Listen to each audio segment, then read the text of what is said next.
Hi all, Bhaskar Goswami here, and I'm so delighted to share with the TEDxSedona community and beyond a beautiful idea with such tremendous implications. It's a perfect storm that has a potential for a profound paradigm shift. It's Eastern, it's Western, it's ancient, it's modern, it's pragmatic, it's profound. So I invite you to buckle in and enjoy the ride. The story begins with myself as a young boy growing up in Assam, a tea state in the northeast of India. My father was an engineer, my mother a school teacher. And from the earliest childhood, there was an unspoken agreement that my sister and I had with my parents, as did all our friends. And the agreement is, we make our parents look good in society, and our parents take care of us and provide for us. So it's like a give and take. And this give and take mindset actually permeated through the entire culture because there's no other reference point. It was sort of a truth accepted by all. So in a way, my parents worked diligently and dutifully, and they gave that, and they received a salary.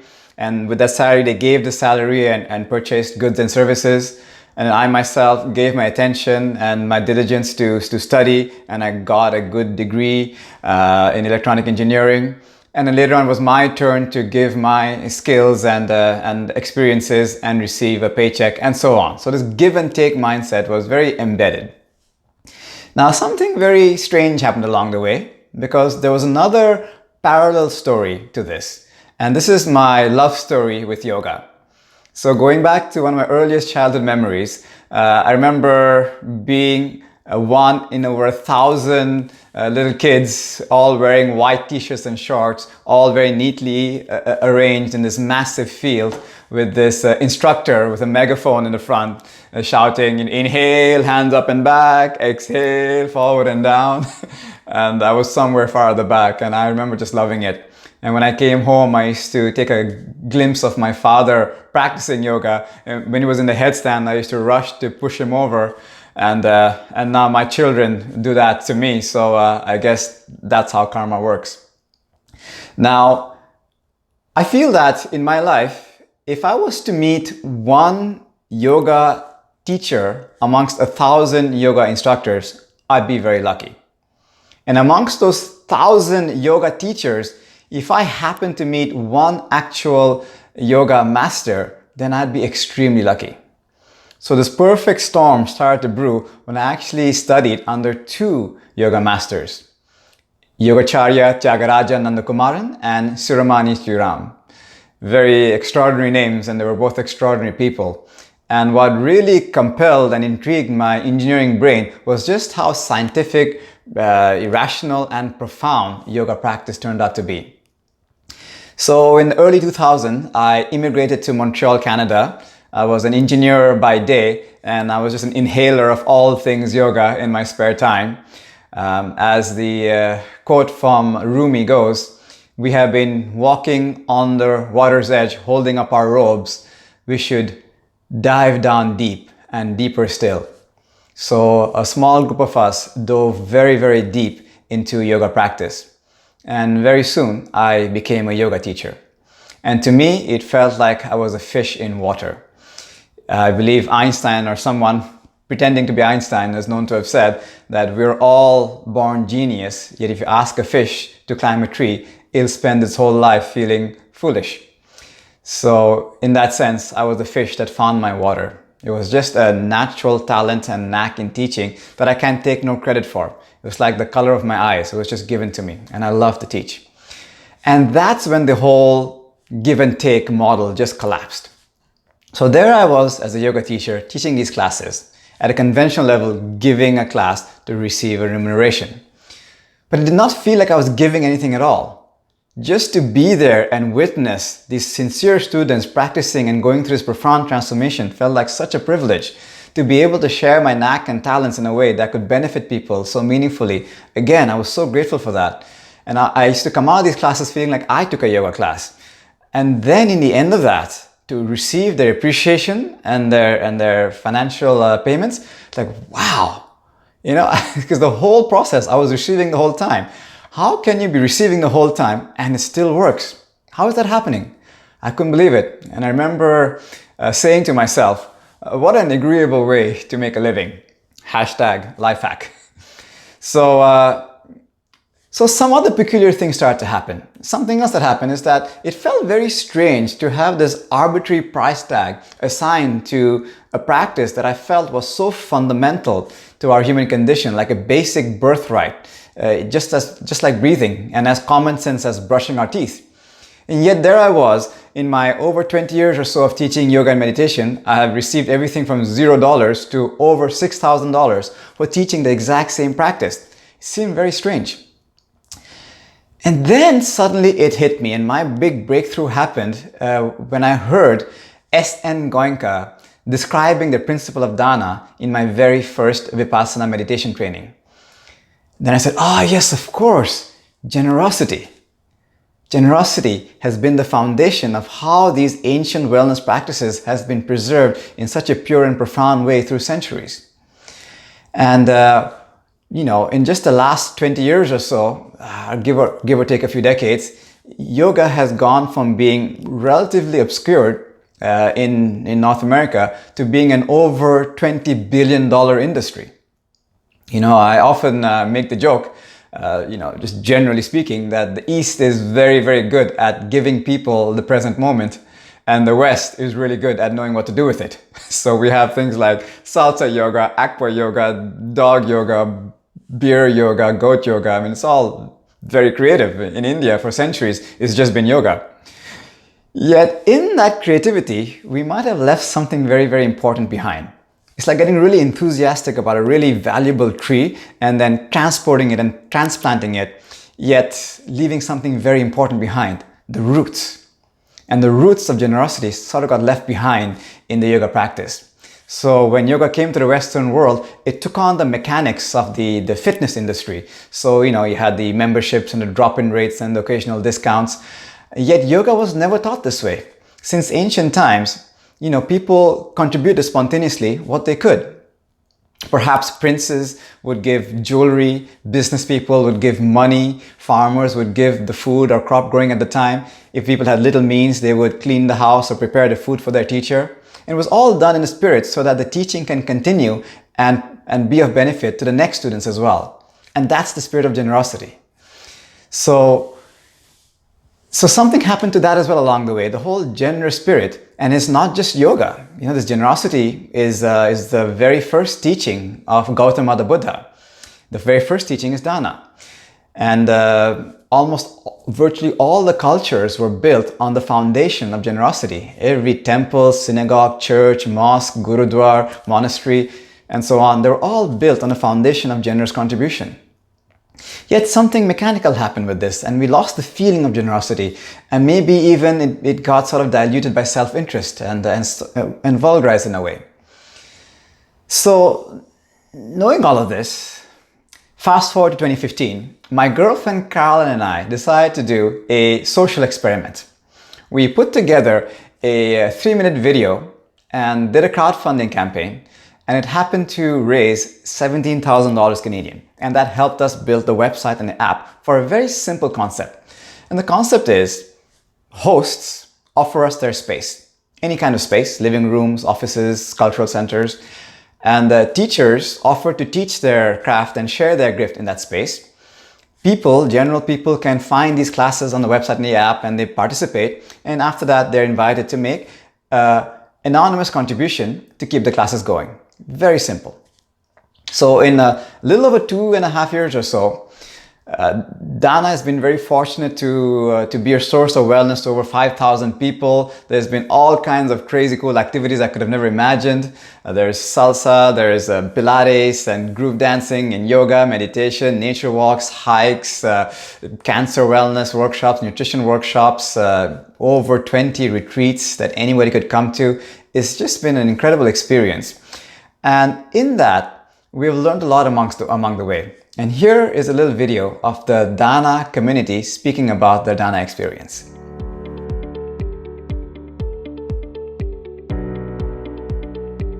I was looking for a class because I wanted to be fit. I mean, yoga. Hiking, I love hiking. Dancing is my way to get fit. Not just physically, but mentally too. This It's like that perfect moment to look forward to every day. That's me time.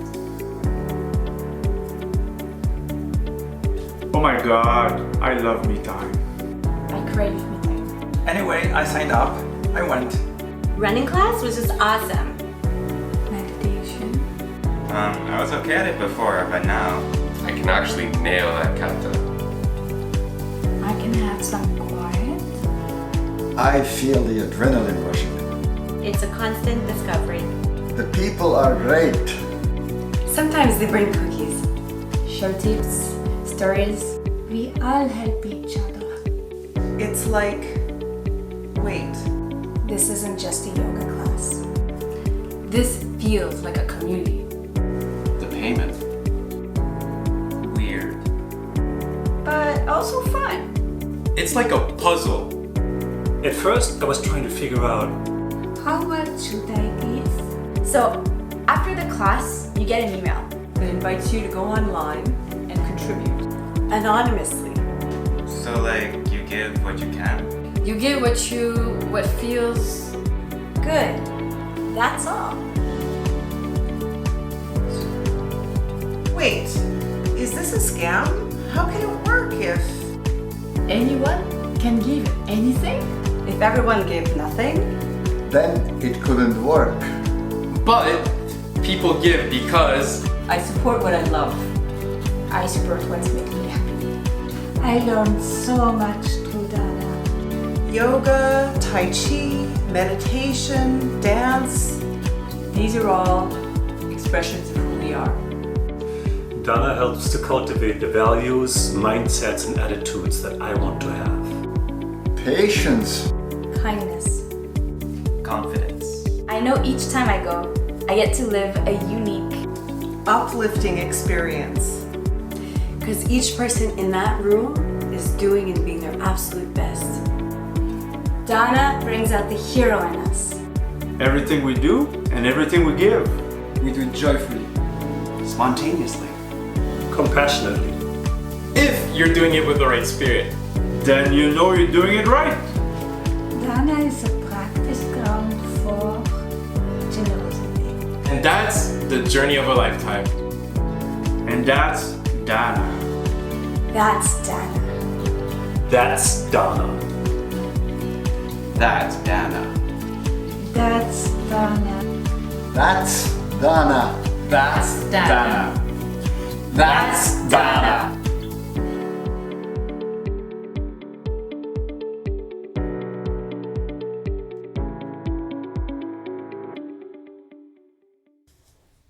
It has been a tremendous privilege to have a front row seat in watching how Dana is creating meaningful community, making uplifting activities accessible to all, and perhaps most importantly, stewarding a safe space where people can learn how to be more generous. Literally coming together and asking the question most sincerely, how can every touch point of this human experience be more generous? So here are a few things we've learned along the way. Firstly, in the giving field of generosity, everybody is receiving. It's the strangest thing. It's like reverse economics, where normal economics, when you give something, you're lacking something. But here, every touch point is thriving and receiving. For example, we start every Dana activity with a generosity story when somebody is invited to share a generosity experience. Now we know that the person receiving the generosity felt good, the person giving the generous act felt good, the person telling the story felt good, and also we hearing the story feel good. So it's like all receiving and thriving together. And something else is that it brings out what is fundamentally true in our human nature, is that we are generous. And in fact, nature is generous. What's the point of having so many flowers? A rose would have been enough. Yet there's such an abundance of varieties and colors and shapes of flowers, and not just flowers, also insects and birds and animals and plants and fish and so on. And we look up at the sky, just one star would have been enough, but we have so many countless stars and countless galaxies, such profound abundance and generosity. And we are made of nature. The same principles operate in this human system. So this becomes clearer, and the realization also that generosity is really more of a noticing, in that it is really there all the time. And as we start to notice generosity, we sort of tune in to the vibes of generosity, and it kind of becomes almost contagious. You just start to notice it everywhere. And to the point where you start attracting other people who are also in that vibe, and you hang out with the coolest, most awesome people. Of course, the hosts, the teachers and students are so amazing to trust this process and come in and join. And then you have all the friends and well-wishers and communities that say, I love what you guys are doing. You know, this is the world I want to live in. And they come in with their gifts and share their talents in their own way. We've met the most incredible people who have flown us to Morocco to run the climate change conference, the wellness portion. Then we were in Hong Kong to showcase Dana at the world's biggest startup festival. Then we won the CBC Media Prize here in Canada, again through invitation. Incredible groups like Design Thinking have come on board to help us really create the structure. Amazing people like Michelle Holiday have helped co-steward Dana. And the list goes on and on and on. It brings out the best in people. Something else is that generosity seems to be the cause of a very good feeling, which is gratefulness. So every time we feel grateful, the cause is usually some act of generosity. And when we start noticing generosity, we end up feeling more grateful. And if you look at life as just a series of experiences, then gratefulness is a wonderful experience to be carrying with us. Also, of course, it's very healthy. The law of nature is such that whenever we entertain unwholesome thoughts and ideas like fear, greed, scarcity, so on, it feels terrible. And when we entertain wholesome intentions and ideas like generosity, it feels wonderful. It's like being rewarded by the laws of nature. So it's a really wonderful way to be living. Something else is that in this world of generosity, everything is possible. We're only limited by our imagination. So many clever, cool ideas have come and so many are on their way. Virtually every good or service around the world can be influenced positively with the intention of generosity. And it's already happening in so many places like generosity-based restaurants and hotels and food delivery and so on. The other thing to bring up is that generosity has now gone beyond being something nice. It's become an urgent necessity of our times. We are so aware of so much crisis and calamity around the world. We do know that there's climate change, which is just one of them, but there's many other things that are just hanging with the finest of balance. It's a crisis mode, really, globally. Now, I really enjoy the Chinese word for crisis. So I believe it is Wuji, made up of two parts. The first part indicates danger, be careful. And the second part indicates good fortune, opportunity. It's very important to be aware of the danger. Yet there's also the old adage, where attention goes, energy flows. So where should we give our attention? Let's give our attention to the opportunity here. There's tremendous opportunity for us to collaborate and co-create and literally create heaven on earth through this fundamental principle of generosity. And the good news is, it's already happening. And if this talk has inspired you or sparked your curiosity in the slightest of ways, you're already a part of it. Welcome to the age of generosity. Thank you.